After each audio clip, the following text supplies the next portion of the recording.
Hello दोस्तों, स्वागत है आपके अपने चैनल MBBS वाला डॉक्टर में। तो दोस्तों, इस वीडियो में हम बात करने जा रहे हैं जो भी स्टूडेंट इस साल यानी 2024 में अपना नीट का फॉर्म अप्लाई करने जा रहे हैं, तो उनके लिए यहाँ पे इंपॉर्टेंट जो डॉक्यूमेंट लगने वाले हैं फॉर्म अप्लाई करने में, उसके विषय में हम बात करेंगे कि कौन से कैटेगरी का कौन सा यहाँ पे सर्टिफिकेट लगेगा, आपको फिंगरप्रिंट कैसे देना है, फोटो कब का होना चाहिए, फोटो का क्या विशेषता होना चाहिए, कौन कौन से सर्टिफिकेट लगने वाले हैं, ये सारा डिटेल इस वीडियो में हम विस्तार से बात करने वाले हैं। यदि आप नीट का फॉर्म 2024 अप्लाई कर रहे हैं तो आपको बता दें कि 9 तारीख से यानी 9 फरवरी से 9 मार्च तक ये फॉर्म अप्लाई होगा। तो अभी जो भी स्टूडेंट है अभी अपने फॉर्म को अप्लाई ना करें, पहले उसमें आप देख लें कि क्या चेंजेस है, क्या क्या डॉक्यूमेंट लगने वाला है। यदि आपके पास वो जो डॉक्यूमेंट नहीं है तो पहले आप उसे बनवा लीजिए, क्योंकि अभी आपके पास बहुत ही समय है।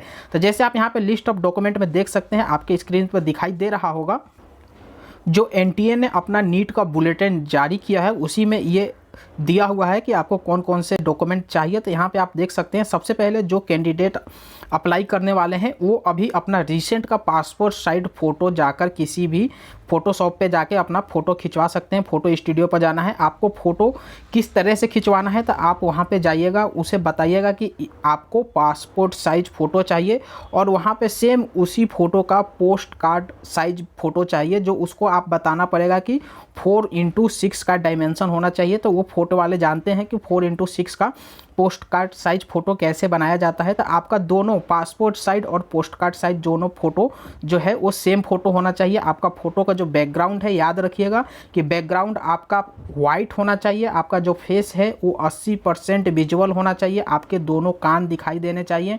और आपको बता दें कि फ़ोटो पे आप जिस दिन फ़ोटो खिंचवाइएगा उस दिन का डेट भी आपको नीचे में मेंशन करना होगा और आपको अपना नाम भी लिखवाना होगा। डेट आप कब का डाल सकते हैं तो याद रखिएगा, जो आप फ़ोटो पे डेट डालिएगा 1 जनवरी 2024 से आगे तक जो भी आप डेट डालना चाहते हैं आप डेट डाल सकते हैं।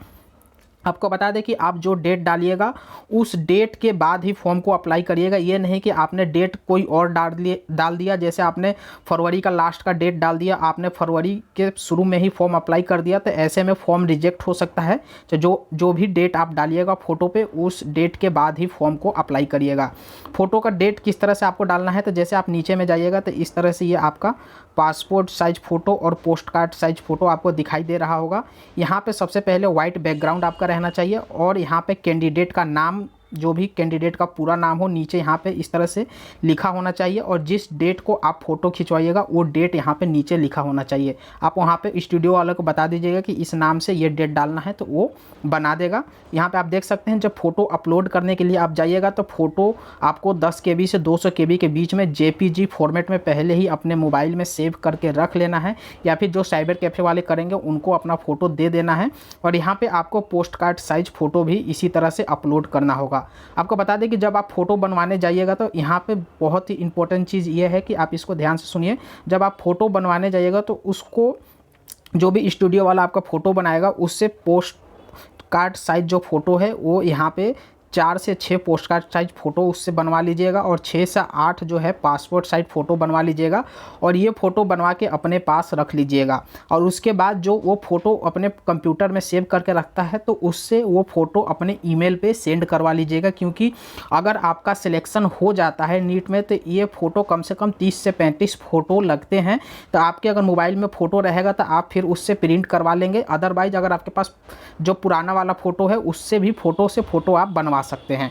तो ये हम फ़ोटो की बात कर लिए। उसके बाद आपको यहाँ पे सिग्नेचर है, जो सिग्नेचर किस तरह से अपलोड करना है तो यहाँ पे आप देख सकते हैं, जो नीचे में सिग्नेचर है, सिग्नेचर जो है आपका रनिंग जो लेटर होता है उसमें होना चाहिए, यानी स्मॉल लेटर में होना चाहिए। जिस तरह से आप लिखते हैं उसी तरह से सिग्नेचर होना चाहिए। उसके बाद आपको थंब इम्प्रेशन देना है। थंब इम्प्रेशन यहाँ पे आप देख सकते हैं कि 10 KB से 200 KB के बीच में होना चाहिए। और यहाँ पे थंब इम्प्रेशन नहीं देना है, यहाँ पे फिंगर इम्प्रेशन देना है, यानी आपके दोनों हाथों की 10 उंगलियों की आपको यहाँ पे फिंगर इम्प्रेशन देना है। ये आप किस तरह से दीजिएगा तो सबसे पहले एक A4 साइज पेपर लीजिएगा। A4 साइज पेपर में एक साइड आप लिख दीजिएगा लेफ़्ट, एक साइड आप लिख दीजिएगा राइट। और उसके बाद आप जो इंक होता है उसमें आप जैसे आपकी उंगली देखते होंगे तो आपकी उंगली 3 भागों में डिवाइड होती है। तो जो आपका फर्स्ट वाला भाग है उसमें इंक को लगाना है, जितना जो भी फर्स्ट वाला भाग है सब में इंक लगा लेना है। और उसके बाद A4 साइज पेपर पे आपको उस उंगली से छाप देना है। जैसे आप छापिएगा आपका फिंगरप्रिंट वहाँ पे उतर जाएगा। तो 10 उंगलियों का फिंगर आपको A4 साइज पेपर पे लगाकर और उसको फिर मोबाइल से उसका फ़ोटो खींचकर स्कैन कर कर आपको अपलोड करना होगा।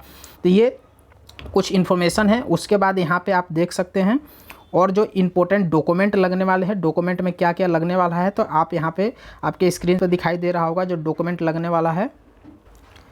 तो जैसे हमने आपको शुरू में ही बता दिया कि आपका यहाँ पे एक फोटोग्राफ लगेगा जो पासपोर्ट साइज भी होगा और पोस्ट कार्ड साइज फ़ोटो होगा। ये इसका बात हम कर चुके हैं, सिग्नेचर भी हम बता चुके हैं। उसके बाद आपका जो लेफ़्ट हैंड और राइट हैंड के पूरे फिंगर का यहाँ पे इंप्रेशन लगेगा, ये भी हम बता चुके हैं।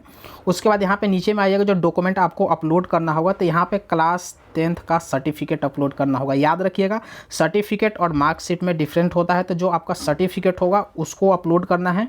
उसके बाद जो आपका permanent and present address proof होगा, ये वाला टॉपिक आप ध्यान दीजिएगा कि जो आपका परमानेंट एड्रेस है यानी जहाँ से आप बिलोंग करते हैं, जहाँ आपका घर पड़ता है, जो आपके मम्मी पापा का घर है वो वाला एड्रेस डालना है। क्योंकि अगर आप सपोज डेट कहीं आप रह के पढ़ाई करते हैं, सपोज डेट आप कोटा में रहते हैं, यहाँ पे दिल्ली में रहते हैं, तो आपको परमानेंट में वो वाला एड्रेस नहीं डालना है। जो आपका होम टाउन है वो एड्रेस डालिएगा। क्योंकि जैसे आप किसी स्टेट से बिलोंग करते हैं तो आप उस स्टेट की काउंसलिंग में पार्टिसिपेट कर पाइएगा। वहाँ के काउंसलिंग का 85% सीट पे आपको वहाँ पे भागीदारी भी मिलेगी। तो इसीलिए आप अपने गांव का एड्रेस डालिएगा परमानेंट में, और क्रॉसपेंडिंग एड्रेस में जहाँ आप रहते हैं वो डाल सकते हैं। वहाँ जहाँ आप सेंटर चाहते हैं कि हमारा सेंटर यहीं पे पड़े, तो क्रॉसपेंडिंग में आप वो वाला एड्रेस डाल सकते हैं।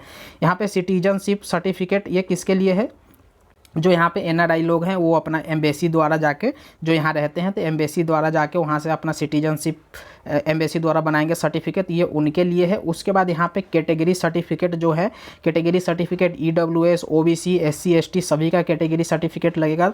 तो आप अपना यहाँ पे कैटेगरी सर्टिफिकेट भी बनवा लीजिएगा। अगर अभी नहीं बनवाए हैं तो आपके पास बहुत समय है, आप आसानी से कैटेगरी सर्टिफिकेट 5 से 10 दिन में बन के आ जाएगा। तो आप उसे उसके बाद अपने फॉर्म को भर सकते हैं। उसके बाद बता दें कि जो PWD के जो स्टूडेंट है यानी जो यहाँ पे विकलांग है वो अपना विकलांग का सर्टिफिकेट लगाएंगे। और यहाँ पे सिटीजनशिप सर्टिफिकेट ये आपके काम की चीज़ नहीं है, जो NRI है उनके लिए है। ये जो जितना भी सर्टिफिकेट है इन सब का जो फॉर्मेट है आपको बता दें कि 50 KB से 300 KB के बीच में सब PDF फॉर्मेट में होना चाहिए। PDF फॉर्मेट में आप पहले से ही बना के रखिएगा, उसके बाद आप इसे अपलोड कर सकते हैं। तो ये सारा डॉक्यूमेंट था। ये आप नीट के जब फॉर्म भरने जा रहे हैं तो ये सारा डॉक्यूमेंट आप पहले से ही तैयार करके रखिएगा यहाँ पे। और उसके बाद आप जाइएगा किसी भी साइबर कैफ़े पे, तो ये सारा डॉक्यूमेंट आप लेके जाइएगा, तो आपको परेशानी नहीं होगा, आप अपने फॉर्म को आसानी से भर सकते हैं। तो चलिए दोस्तों, आज के वीडियो में इतना ही। उम्मीद करता हूँ ये वीडियो आपको अच्छा लगे, तो आप यहाँ हमारे चैनल को जरूर सब्सक्राइब करिएगा। आपका एक सब्सक्राइब हमें मोटिवेट करता है। तब तक के लिए जय हिंद दोस्तों।